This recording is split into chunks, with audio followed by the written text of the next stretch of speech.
Welcome back to the Tidarium Hangar. This is Mike, and I'm coming at you with the weekly news and review for December 18th, 2022. Yes, 1 week before Christmas. We've got some great news for Transformers, whether it be Masterpiece or Legends or the mainline Hasbro. We got some Motu news, some pictures, some updates, a few things going on in the Masters of the Universe. I'm going to share with that. Todd McFarlane's got a few things coming out, whether it be with the superpowers, which concerns me, and then Mr. Freeze, everybody freeze, looking pretty good. Got more information, updates, and speculation about this line, with the Dungeons and Dragons already starting to show up from BBTS. We're going to talk about this.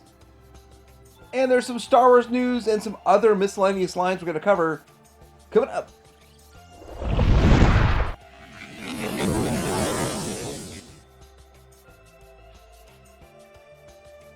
Starting out with some cool pre-orders at Show Z, we've got the Lumen Resources, the LW01D Nemesis Dark Prime version. And this, it looks good. If you know what Lumen Resources is, it's like 2 foot tall or something like that. It is 27.95 inches tall. You get a figure, a gun, energon, backpack, 2 effects. This thing is $345. $5 down. Who said DX9 is dead and gone away? DX9 is coming out again with their D06. This is an M Carry Hot Rod Rodimus metallic version. No picture of the paint. It's kind of strange with the shadow reveal. $120. And this thing, when is this due out? In late December? In a week? But it's about 10 inches tall. If you know about Carry, then you know about Carry metallic repaint. And this is really cool, a Black Mamba version of a Batmobile. This is the 89 Michael Keaton Batmobile, and it looks really cool. It's 1/18 scale, and it is ABS and diecast, 12 inches long. And the thing is, if you look at the cockpit picture, it looks like you could fit a figure in there, but not a very big figure. No figure I know that's made. Maybe one of those really small ones at Walmart would fit in there, but it's still pretty cool, and only $45, not $46. Starting out with Seed, they call this the 01SO2, and so this is basically Cybertron, I guess, is what it is. Updated pictures of what I believe to be a real prototype. So this isn't renders anymore, and it's a real prototype. It does look good. It does, I believe it's going to be the exact same size, what they did with Unicron and all that kind of stuff. I don't have the size or price or any of that kind of stuff, but we do have some pictures to look at. So looking at him, he does look pretty good. It's tempting. I'm guessing 400, but I don't know for sure. And then here we go with the planet mode, and with that, it looks good. So 01 Studio is Zeta, more or less, and they got in trouble during the HasLab campaign, so they changed their name. So that's kind of what's going on here. And the stand is so much different than what we got with the Unicron. Much different. Still looks pretty cool. It's not perfect, but it is good. It's a good sort of masterpiece representation. You're never going to get an entire Cybertron. It would be bigger than your house. Yeah, it'd be bigger than Mar-a-Lago. So, speaking of big, we've got the trailer pictures in hand of the RoboSyn auto-transforming trailer. It looks pretty cool. This is inside of the packaging and what you would get. This is the outside of the packaging, and it looks okay. It's, I guess most people aren't interested in the box here. They're interested. Look at that ding on the top. But this is a foam container that's inside the box. I don't know what's going on with the little kitten. I guess it's like this person's special avatar kind of thing. But and then we got, this is what really gets me, is that this is Roller, and he's huge. He's like bigger than this dude's hand. So that's a big Roller. Oh my gosh. I don't know if there's integration with the gun clipping in or anything. Probably not, though. Probably not. This is very high end, and no need to add extra ports and all that kind of stuff. Really really big. I'm wondering what figures can fit in there. MMC Ocular Max is talking about their Ventus, their figure that's coming out. And this is the helicopter mode. They did not show the bot mode in these pictures. So I was like, all right, I got two of my favorite pictures of the helicopter mode, and it looks pretty good overall. MMC does really great work. I really wish they would add a little more die cast and up the paint just a little bit, and they would. They're a good player, but it just doesn't feel ultra premium, the ones I have. But still, it looks really good overall. And I mean, this helicopter looks very presentable, and I'm curious how the bot mode looks. I think we've seen renders maybe, but this is an actual prototype and very, very realistic. So Friday I just did a whole video talking about this Star Toy version of Blitzwing, and I got a lot of thoughts in there and a lot of feedback and a lot of comments, and I really appreciate all that. I do want to point out that it's an affordable, good-looking option that's stable, that's not going to fall over on you, so it's got a lot of good things. If you want to go back and watch that whole video, then I break it all down. But will it be better than Fans Toys? We don't know till Fans Toys actually comes out with their 1, 2, or 3, or 4 different versions. Who knows what they're going to look like, because there's so many different pictures of Fans Toys. So with this, we're waiting on this one and Fans Toys. We know what we've got with Ditka and Gwalt. So it's up for pre-order at Shozi right now. All right, so here's a picture I came across, and I saved it, and the person who posted it is called Gaseous Clay, I believe. I might have got that wrong, but anyway, I really think this is an interesting picture because it shows the transform element on the left, then we got the Fans Toys. The Jive is the whole center of this, and then on the right, I think that's the kind of real world version of the Make Toys, and I'm looking at my Make Toys, but mine's a Toon, and mine looks way different. So anyway, but I think that is Make Toys. And so with that, it's really nice to see these kinds of comparisons for people that are still on the fence trying to make a decision. Do I upgrade? Do I stick with what I've got? And all that kind of stuff. So great job. Wonderful picture. Toy World is making the TWFS06 movie series Aerialite. And the thing about this is a Starscream from the Bayverse era, but with kind of a World War II aspect to it. I mean, that's the way I take it. That's what I've read. But anyway, here is the biplane. Is it called the biplane? It's got a 1 engine. It's got 3 different levels of wings. But anyway, it looks pretty cool overall. It's very, very like old-timey kind of airplane kind of thing. And it looks like you put a figure in there. I wonder if you could put a 3.75-inch figure in there. That'd be so cool, so awesome. But I hear this thing's like $200. I haven't seen it for the pre-order price here and there, but I hear it's like $200. I might be wrong. So Magic Square is coming out with a repaint of their Optimus Prime 2.0. It's called the MS-02B Dark Lord Masterpiece Scale Nemesis Prime at 2.0, and it looks really good. I'm super tempted. I actually held off on all these Nemesis, and I got the KO of the Nemesis Prime and the Takara KO. And so with this, I'm a little bit tempted, but I think I might just stick with my Takara. But it looks really good overall. Here it is in the alt mode, and that alt mode is way cleaner than anything Takara could do. So I've got my original one on pre-order from Shozi. So when I get that, I'll review it, take a look at it. But it looks like it's going to be pretty good. My only hang-ups, I want to wait till I've got them in hand to see if they really are my hang-ups. But overall, pretty good mold. So we've got an update from Super 7. So this is, they call it Wave 5 of their Ultimate series. And this is Fallen Starscream and G1 reformatting Megatron. And that reformatting Megatron might be really awesome if it is truly transparent and all that kind of stuff. So I might be picking that one up. I'm not really so sure about that Starscream. But anyway, I think they do look pretty good, pretty decent for what they are. And Don't expect too much. I don't really think Super 7 makes the greatest Transformer iterations, and I don't see why they don't. They could make these things look absolutely amazing, and they should make them scale with your Masterpiece. That's all my opinion. That's not what they're doing, though. But they look okay for what they are for 55 bucks.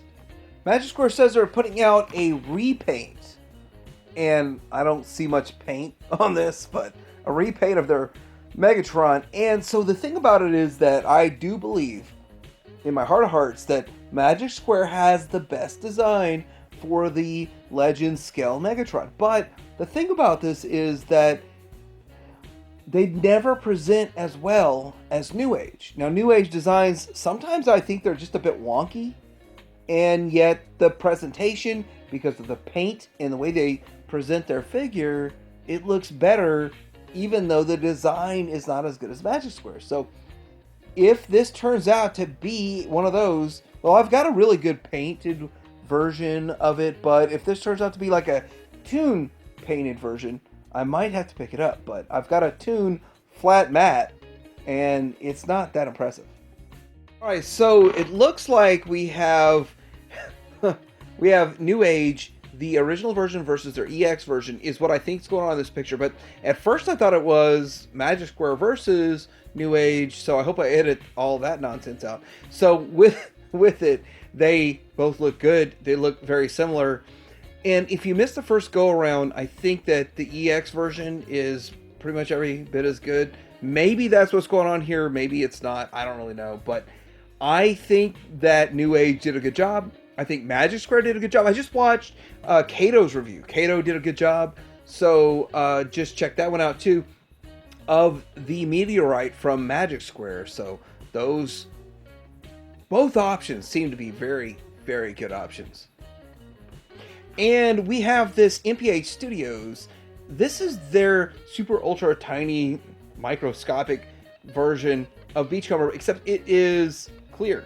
And so we've seen the standard one. Now this is a clear one. I don't know if they're going to do all of them in clear or not, but pretty cool, pretty interesting. And let's check out the alt mode. And there's a tiny little alt mode. So looks pretty good. Looks like a nice little dune buggy that you can go drive around microscopically and fit in with your Micromasters maybe.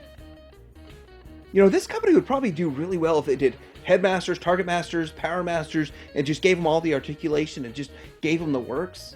I mean, in my mind, this size, this scale, why don't they do that? All right, so some of the mainline stuff that's going on right now. HasLab, the Deathsaurus, it definitely funded. It surpassed expectations, and now you're getting these extra 2 figures for free. So this is a surprise third tier unlock of Pipo and Boater. Pipo? Boater. So the weird thing about this is that they're just going to give it to you, but we didn't get Keklar from the Eternia. For those of us who had to move mountains financially week 1, we didn't get Keklar, but yet we get these. So kudos to Hasbro for not being too overly greedy. Maybe they're super happy because Transformers does well. They always do well. I think this is awesome, and I think this is also kind of going to be a failure. At the same time, they haven't put out the retro version of Hound in the past at Walmart. Now we're going to get the movie version, but the problem is, A, it looks really good. It looks fantastic. That's fantastic. It's going to be in a closed box, and it's a big no. Like, anybody that collects vintage boxed items, they know that it has a window on it. And without the window, it feels like you're buying something from Mars. You might as well buy a biker mice mouse from Mars. And it would be similar to this, because people that want this stuff in the package, it's not going to do them any good. They can't see the figure, they can't see the package, and it brings none of the vintage vibes to them. But anyway, it's still kind of cool. I like the way it looks, and I'll buy it for $9 on clearance. So we got more pictures of this Legacy Evolution Leader Class Skyquake, and I still don't know much about the figure, but he looks pretty cool. He looks pretty interesting for $55. I mean, what are you going to be getting here? And it's kind of, I guess it sort of in alt mode connects with another figure that we're going to be seeing here in a bit. And is that really what happens? It connects like that? That's kind of cool. That's kind of interesting. That's different than what I expected. But more pictures of the same figure we saw last week, and we're going to see it showing up maybe at retail, maybe on Walmart shelves. So we got pictures of Transformers Rise of the Beast, Deluxe Wheeljack, and Nightbird in-hand images. That doesn't look like Wheeljack. That doesn't look like Nightbird, but okay. We're just going to take it for what it is and call it what they say it is. So this is what we can expect coming out of the movie, and there's no spoilers here, right? Here are the alt modes if you're into that kind of thing, and I do kind of think the van looks cool. That does kind of look like a VW van from back in the day. Kind of fun, kind of interesting, but will it sell? Who knows? And we have in-hand images, literally, of Earthspark Deluxe Bumblebee. And I'm going to show the in-hand images because when it comes to getting these things early, we repeat the same process every time. And this is just kind of what they look like. I will kind of show pictures of these. I probably will not buy any unless they're like super ultra cheap. But it's interesting that they're even making them. This is what it looks like in alt mode, in-hand images. The yellows do not match at all. Maybe in the show, the yellows don't match. It's almost like an orange in a way for the front and the back. But anyway, this is what we're getting for the Earthspark. But I really do hope kids engage and love this and enjoy this because we need another generation to carry on the torch or the spark. Look at what's showing up in the UK. We've got the Leader Class Red Dragon Megatron for, is that 40 pounds? It says a reduced price too, so is that a good price? That's a good price. And Blitzwing next to him, like plenty of Blitzwings. I only see like one at a time, and they always sell right away. But I'm not willing to drop 55 on them just yet. But this is showing up in the UK. If you are into Beyblades, then you can get Beyblade Transformer crossovers. And I see them on the toy a lot. They seem to sell okay, but I don't know about Beyblades so much. But Beyblade Burst, Optimus Prime, Stinger, Bumblebee, and Gladiator Megatron. So maybe it's kind of cool. Maybe it's a crossover that works. So we got the DTS Transformers Gallery Grimlock Deluxe PVC Diorama. And I don't know if this counts as a statue, but it is a statue. Does it count as a statue? It looks sort of G1 with a little bit of an IDW flair to it. But it's $125 and it's 12 inches tall for the total sculpture with it. So I think it might fit into your main line. I don't think it'd be Masterpiece. And it definitely is not usual statue scale of like 2 foot tall. So anyway, $125. If you're in on it, you might want to go after it. Alright, so I want to talk about Dungeons and Dragons. I'm kind of getting excited about this. And I got a lot of stuff to say. So first off, the Hank and the Diana are at BBTS right now. You could go order them and get them in your pile of loot, ship them out whenever, and $26. People have gotten them. I've watched a review. Some weird stuff like, I'm not even going to say what's weird about it because go watch the one review out there right now. I'll do my review when I get them. I definitely will. Also, I hear that Bobby and Uni are coming in stock, so all the pre-orders get filled, then you can order it if you did not pre-order it. And then we have, of course, Venger and the Dungeon Master are showing up in the UK, I think, another country. They're not in the US yet, so with that, all this stuff's starting to show up, so it's almost time for Dungeons and Dragons Week here at Titanium Hangar. We got a few things to talk about when it comes to Masters of the Universe, the He-Man. Space Sumo. Now, I included this as a point in my Saturday video, so if you haven't watched that one, Hasbro and Mattel need their retail partners. This is going to sit and rot on Mattel Creations forever. I mean, my kids might be buying it when they're my age, still available on Mattel Creations, because the fact that it's already a super clearance item of a 3-pack.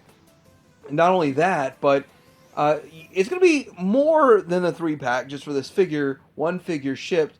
So lots of issues, but we're finding out that Sunman is not as popular as Mattel really thought. My local Target has 7 Pigmen. They keep getting that wave, and that's the only figure that doesn't sell. So we got some in-hand pictures of Stratos. This is probably one of the absolute best versions of the Masterverse figures they've made. Look at the loincloth. They don't add some sort of strap down the middle or whatever that is. They don't put a doily down the front of his loincloth. They've been putting doilies down loincloths on all these other ones, and it makes no sense. But for him, he gets a real sort of feathery loincloth, and this is it next to Classics, and it holds its own, I believe. We got Frosta next to a really good... So they did a really good job with She-Ra, and Frosta looks every bit as good. I kind of wish I would have got the Big Lots $10 Frosta of the Classics back in the day, because I saw lots of them didn't know what was going on. Didn't even know that Classics was a thing in 2018, but here this is looking really nice. I think it's going to be a very good addition to the collection. Will everybody else feel that way, or will they end this line too soon before they do enough characters? Alright, so getting into a little bit of G.I. Joe news. So G.I. Joe is failing in the O-ring department on Hasbro Pulse. I made a video about this Saturday. I want to say that BBTS is trying to bail them out with this, but what bails them out is the entire retail. Make this for everyone, make it affordable, and it'll sell well. Trying to price these things at $42 for a 2-pack and not letting you pick a figure, it's just not the right way to go. And to make these premium collectibles, like high-end premium collectibles, is not the right way to go either. So it's really wrong how they're doing it, and they're failing. Bring retail in, make them $12, $14 a figure. They'll sell really well. I mean, really well. People are getting Zorana figures in. People are telling me that the left or right arm is just falling off right out of the package. So it's having QC issues out of the package. And I've got my one from BBTS that's in my pile of loot. I'll ship that soon. But I have some serious hang-ups about the art. The art is... ugh. I'm going to wait till I get it in to show you what I'm talking about. I've got a whole rant prepared because the art is not good. And I got to say, the direction that the art for the entire classified line is going is a huge turnoff. Huge turnoff. Especially when you don't get a window. This has a window. This is the only redeeming factor. It has a window. So, Disney's Super 7 reaction line of Willow Wave 3, there's a teaser for it, and there's a teaser. So, with all of this, I'm not 100% sure how well this is going to go, because it was supposed to be just a Shop Disney exclusive. BBTS had to pick it up to bail out Shop Disney because they weren't selling. Because I don't think people trust Shop Disney. I really don't. And the price, $20 a figure. It's a bit crazy for $20 a figure for basically a $10 reaction figure. So I'm kind of thinking we'll catch all these on clearance. But who knows? If you really, really want it, just pay up. And if it goes on clearance, buy a second. Good old Toddy Mac at Mcfarlane Toys has got the next wave of superpowers, and so the first wave is going on clearance at Walmart at $7 a piece. I haven't gone ham crazy on it because I think they'll get cheaper, but I probably should get an extra dark side. I don't have an extra dark side, so that's the dark side of all this situation. I don't think I like the direction it's going forward. I wanted to recreate the 33. I'm doing it in the modern scale. It's cost $700, but to get this does not feel like superpowers anymore. It feels like a whole new toy line. I don't know what you'd want to call it, but it does not feel anything at all like Kenner superpowers anymore. So it's ruining the fun, and I don't know how far it's going to go. But these figures probably may never see my Walmarts. We got a better picture of their Mcfarlane Mr. Freeze. Everybody freeze. This one comes with a freeze gun. So I gotta say that this looks pretty good. And it's not the best or worst Mr. Freeze that's ever been made. It would work great for your Kenner Superpowers collection like I'm putting together, or just whatever you want to put it on the shelf for. But he's big. He's 7 inch, every bit of 7 inches with his helmet on. So his head's a little bit lower. Maybe you could kind of fake it if you want to fit in with Mattel and their 6 inch. Just call him Arnold. Here's another picture of Mr. Freeze with a bunch of other stuff going on. I think this is pretty much all Mcfarlane anyway. And I think the purple girl on the right's like a big deal. She's coming out now. I don't know. So overall, looks pretty good. So I say it, I don't even know why I talk about Star Wars anymore, but so we got another clone trooper. We got a clone trooper, and we've got 2 more repaints of Boba Fett in Vintage Collection. We've got a Black Series version of, it's like a 40th anniversary Gamorrean Guard on the card, which I absolutely love and I will have to buy. And I hate that I gotta buy a 5th Gamorrean Guard because I like the packaging. And then we got a helmet, a Boba Fett helmet, and it's not even a helmet, it's just a faceplate. Alright, so you can pre-order this Gamorrean Guard at Target for the 40th anniversary with the vintage style card back. So I haven't checked. I should probably check. I should probably go on to Target and make sure I can pre-order this thing before it's too late. But yeah, it looks good. I like this type of packaging. This is definitely what I spent 20 years trying to acquire. This one here is at Walmart Vintage Collection Arc Commander Blitz. I don't know. I mean, I do not know much about the Clone Wars era. They all look the same and whatever. So we got, speaking of all look the same, we've got 2 different versions of recolored cartoon aesthetic versions of Boba Fett. So we got vintage comic art and comic art edition. So whatever. I don't know. I mean, Boba Fett number 468 and 469. You can pre-order them at Target if you want to. If I see them on the shelf, I'll buy them. But I don't know. At this point, do we even care about another Boba Fett? Pictures like this kind of keep me in the know. What should I be looking forward to? Okay, we got the Endor bunker. We've got some sort of a Mandalorian in Vintage Collection for, what, 80 bucks? Oh, it's only 40? Oh, okay, only 40 bucks for a $14 Vintage Collection figure. We got a Black Series Boba Fett that I was not allowed to pre-order, and all this stuff. And this Luke Skywalker and Jedi that my son's broken arm one that they sent me some piece of garbage in the mail to replace. I'm getting my son. I'm getting vengeance. Revenge of the Jedi on that. I'll tell you about it after I do it. Anyway, let's move on. So let me know what you think about this week's weekly news and review. What else is cool out there that is going on that I did not talk about? Let me know in the comments below. Like and subscribe. And Tydirium Hanger out.